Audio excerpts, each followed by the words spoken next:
चलिए हम लोग अब अम्ल, क्षारक एवं लवण का जो हमारा चैप्टर है उसका थर्ड सेशन स्टार्ट कर रहे हैं।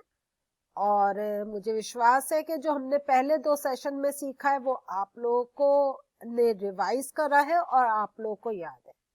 हमारे 2 सेशंस किस पर हुए हैं, कुछ याद है आपको? चलिए देखते हैं हमने क्या क्या सीख लिया। हमने अम्ल, क्षार एवं सूचक का हमने परिचय समझ लिया, कैसे पहचानते हैं उनको, और उसके साथ साथ उनके रासायनिक गुण को भी समझा कि कैसे कौन किसके साथ क्रिया करके कौन सी गैस वो उत्सर्जित करते हैं। कुछ याद है आपको? अम्ल की अगर धातु के साथ अभिक्रिया होती है कौन सी गैस होती है, कौन सी गैस उत्सर्जित होती है? Hydrogen gas. Very good. और कार्बन डाइऑक्साइड गैस कब निकलती है? जब वो किसी कार्बोनेट या बाइकार्बोनेट के साथ अम्ल का अभिक्रिया होती है। ठीक है, तो ये चीजें हम लोगों ने सीख ली हैं। अब हम लोग देखते हैं अम्ल व क्षारक में क्या समानताएं हैं। कुछ समानताएं हैं और कुछ उनमें हमने डिफरेंस भी देखे हैं। चलिए अब हम समानताओं की तरफ चलते हैं। अम्ल व क्षारक की जो सभी अम्ल होते हैं धातु के साथ प्रतिक्रिया करके हाइड्रोजन गैस बनाते हैं। ये तो हम पढ़ चुके हैं ना। जैसे हमारा, अब देखिए अभी हमने इससे पहले वाले सेशन में पढ़ा था कि अम्ल धातु के साथ अभिक्रिया करते हैं और हमने एक अम्ल का एग्जाम्पल देखा था, हाइड्रोक्लोरिक एसिड। लेकिन देखिए कोई भी अम्ल हो, कोई भी एसिड हो, चाहे हाइड्रोक्लोरिक एसिड हो या सल्फ्यूरिक एसिड हो या नाइट्रिक एसिड हो या एसिटिक एसिड हो, कोई भी एसिड हो, वो जब धातु के साथ अभिक्रिया करेंगे तो हाइड्रोजन गैस बनेगी। तो देखिए आपका कितना इजी हो गया। अभी अगर हम कोई भी अब मेटल का नाम ले, कोई भी धातु का नाम ले और इनमें से कोई भी हम अम्ल का साथ उसकी अभिक्रिया करवाएं, आप इक्वेशन लिख सकते हैं।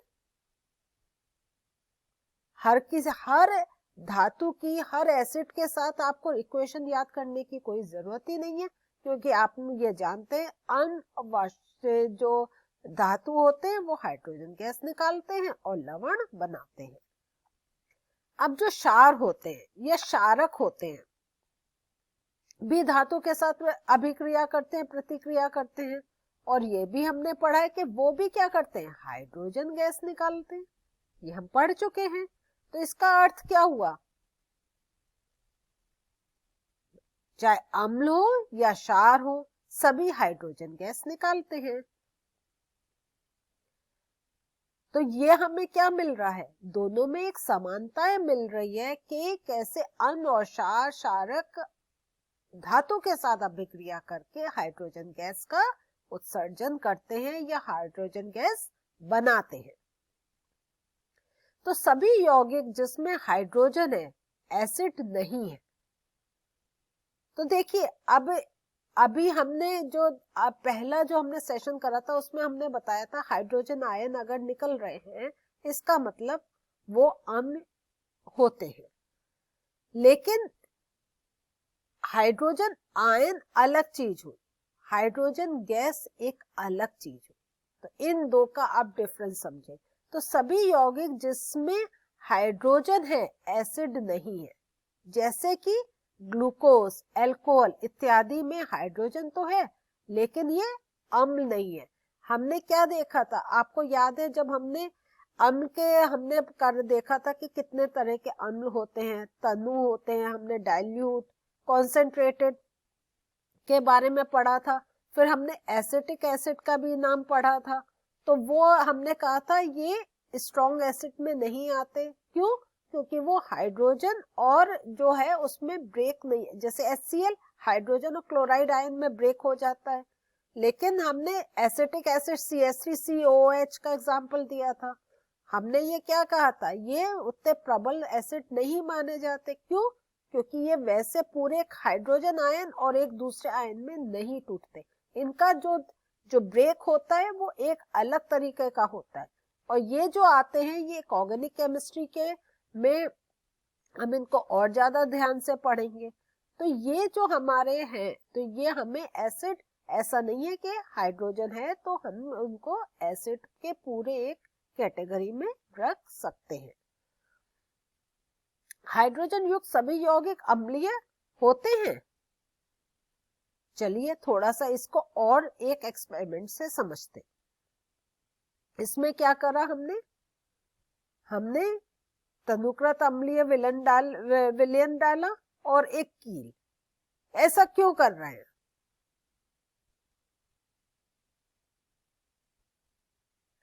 ऐसा क्यों कर रहे हैं?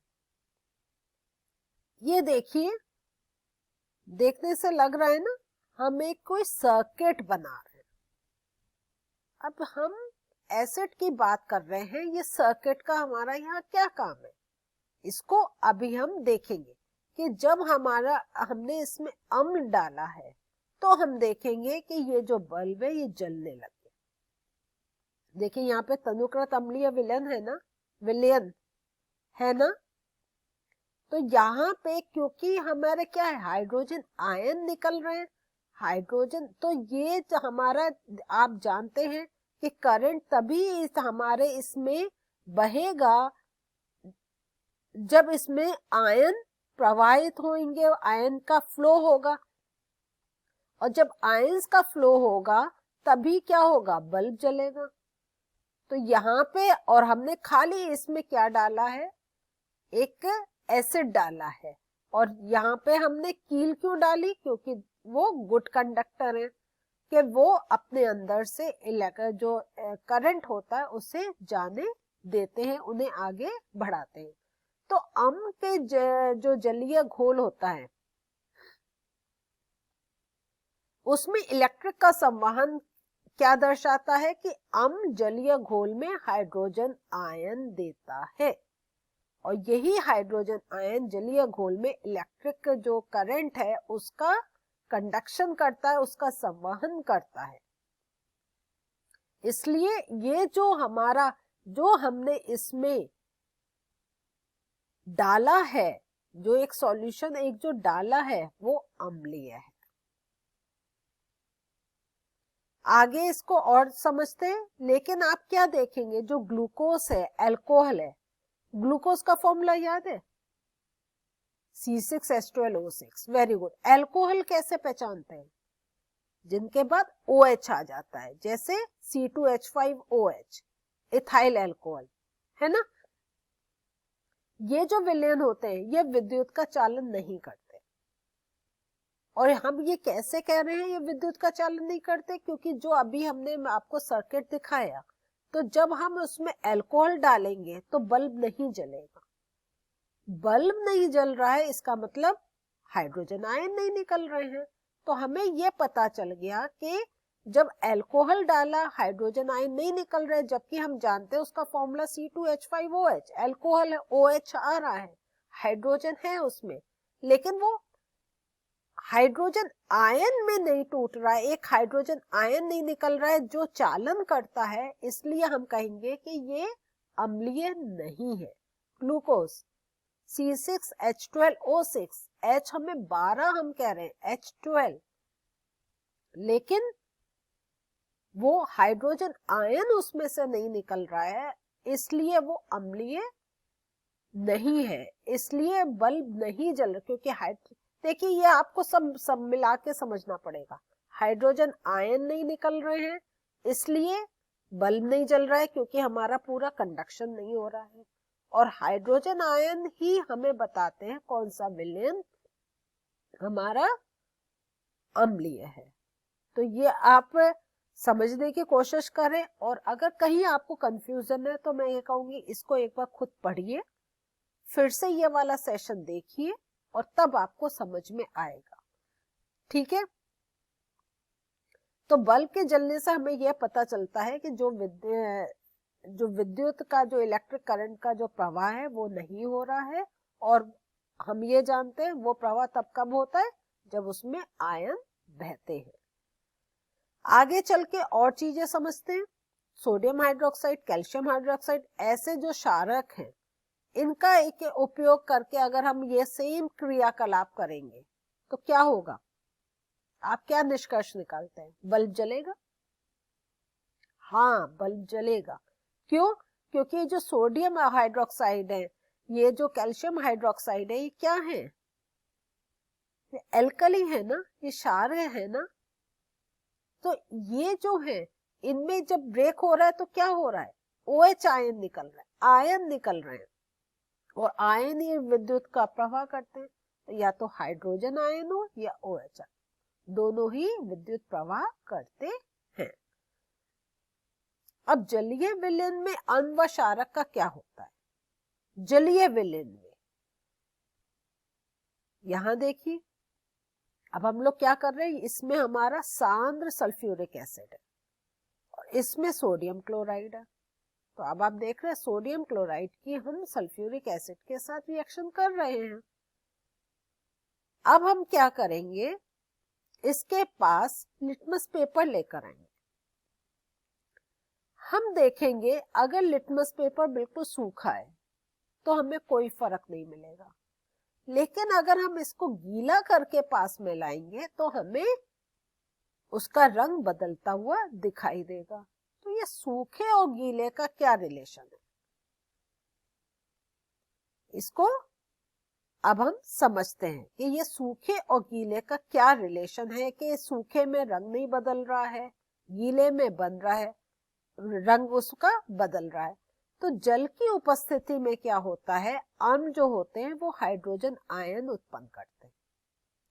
तो जब हमारा लिटमस पेपर में जल आया और जो हमने अपना अभी हमने ये, मैं आपको पिछली स्लाइड पर दिखाती हूँ, हमने यहाँ पे क्या करा था, सोडियम क्लोराइड और सल्फ्यूरिक एसिड का हमने रिएक्शन करी थी। ठीक है, तो जब सल्फ्यूरिक एसिड है इसका मतलब हाइड्रोजन आयन निकलने चाहिए, लेकिन हाइड्रोजन आयन कब देंगे, ये अभी हम फिर से देखते हैं। तो ये हाइड्रोजन आयन कब निकलेंगे, ये निकलते हैं जल की उपस्थिति में। तो ये जब जल की उपस्थिति में निकलेंगे तब वो जो ब्लू लिटमस है उसको लाल रंग में बदल देंगे। तो हाइड्रोजन आयन क्या होते हैं, ये हाइड्रोनियम आयन के रूप में पाए जाते हैं।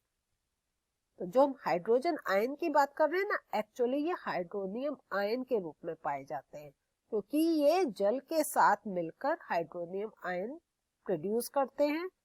अब ये देखिए, हमने क्या देखा, HCl और H2O एसिड है ना, अम्ल है ना, और जल जो अभी हम बात कर रहे हैं, इसकी उपस्थिति में ये हाइड्रोनियम आयन प्रोड्यूस करते हैं और क्लोराइड आयन निकल जाता है।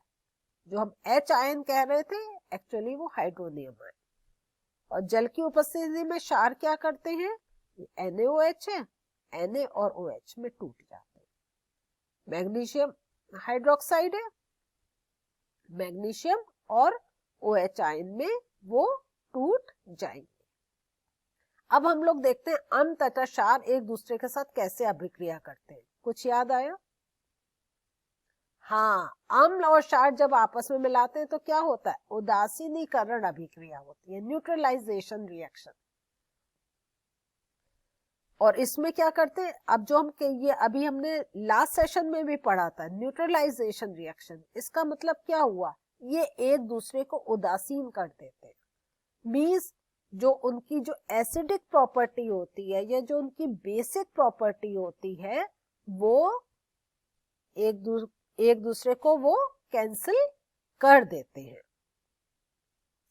अब हमने देखिए, हमने ये पहले भी पढ़ा था, लेकिन अब हम इसको और अच्छी तरीके से समझ सकते हैं कि अम्ल क्या है, हाइड्रोजन होता है और उसके साथ एक एलिमेंट होता है, और क्षारक में भी क्या होता है, एक होता है एलिमेंट और एक होता है OH आयन। ठीक है,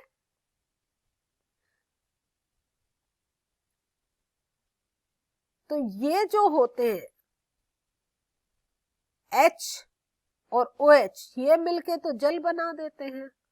और यहाँ पर जो जैसे हमारा क्या HCl है यहाँ पर, है ना, और यहाँ पे हमारा दूसरा आ जाएगा कुछ। तो जब ये दोनों आपस में मिलते हैं तो मिलके एक लवण बना देते हैं। तो अब आप कोई भी कोई भी क्षार का एग्जाम्पल लेकर इस रिएक्शन को अपने आराम से लिख सकते हैं, क्योंकि देखिए ये बॉक्स बन गया ना, इसका मतलब ये क्या हो गया, H2O। क्लियर हुआ?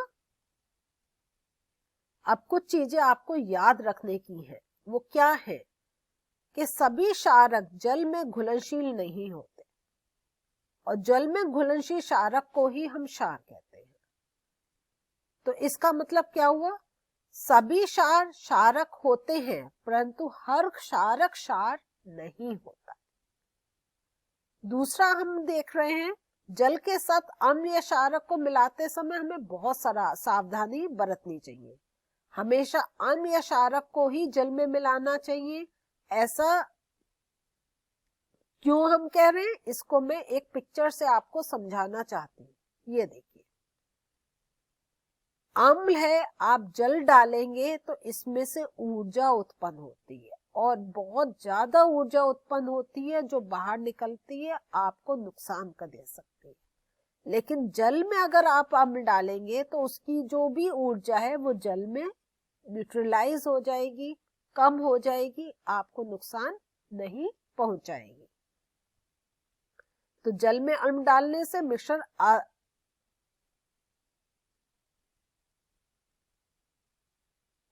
जल में अम्ल डालने से क्या होता है, मिश्रण अस्फलित होकर मीन्स उसके बबल्स निकल के बाहर आने लगते हैं, और स्थानीय ताप के कारण क्या होता है, ये जो आपका कांच है जिसमें आप ये काम कर रहे हैं वो टूट भी सकता है, क्योंकि उसमें से बहुत ज्यादा हीट एनर्जी निकलती है, बहुत ज्यादा हीट उसमें से निकलती है। अब हम डाइल्यूशन तनुकरण की बात देखते हैं। जल में अम्ल या क्षारक मिलाने पर आयन की सांद्रता, जो कॉन्सेंट्रेशन होता है, प्रति इकाई आयतन में कमी हो जाती है, चाहे वो एसिड हो या आपका एल्कली, मीन्स उसका जो एक कंसंट्रेशन है वो कम हो जाता है। तो ये देखिए डाइल्यूट सॉल्यूशन है, ये कॉन्सेंट्रेटेड। यहाँ पे देखिए ये कितने ज्यादा हमारे, अगर हम एसिड की बात करें, अपने किसी की भी बात करें, देखिए कितने ज्यादा है, जल कम है, तो ये कॉन्सेंट्रेटेड है। और ये जो है इसमें हमारा जल ज्यादा है, और अगर हम कहें एसिड हमारा कम है, तो ये डाइल्यूट सॉल्यूशन कहलाता है। तो आज हमने क्या पढ़ा, आज हमने देखा कहाँ हम कह सकते हैं कि कहीं हम देखते हैं जो अम्ल और क्षार हैं वो कुछ उनमें समानताएं हैं, और कहीं उनमें कुछ हमने डिफरेंसेस भी देखे। अब कैसे के दोनों ही हमारे क्या हम कहते हैं आयंस प्रोड्यूस करते हैं, आयंस निकालते हैं, जिससे हमारा एक इलेक्ट्रिक करंट चलता है। तो आज का हमारा सेशन यही खत्म होता है, अगले सेशन में फिर से मिलते हैं। बाय।